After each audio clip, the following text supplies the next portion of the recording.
कालपासून संपूर्ण महाराष्ट्र शोकाकुल झालाय. अजित पवार यांच्या निधनाची बातमी मिळाल्यानंतर त्यांच्या अगोदरचे व्हिडिओ, त्यांनी भाषणात सांगितलेल्या गोष्टी या कालपासून सोशल मीडियावरती महाराष्ट्रातला प्रत्येक व्यक्ती बघतोय.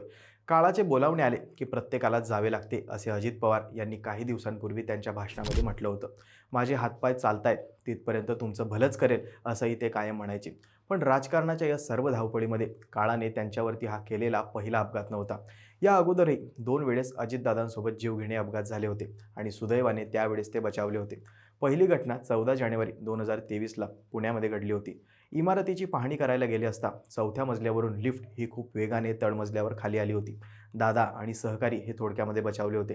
दादांनीही स्वतः माहिती दिली होती. त्यानंतर 17 जुलै 2024ला फडणवीसांसोबत अजित पवार यांचा हेलिकॉप्टर दौरा होता. नागपूर ते गडचिरोली प्रवास करत असताना या दरम्यान हेलिकॉप्टर भरकटले होते. पायलटच्या कौशल्यामुळे थोडक्यात हेलिकॉप्टरची दुर्घटना टळली होती.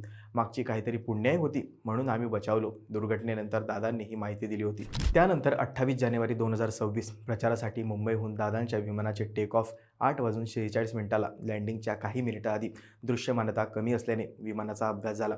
या तिसऱ्या दुर्घटनेने मात्र त्यांच्यावर मोठा घाणा घातला.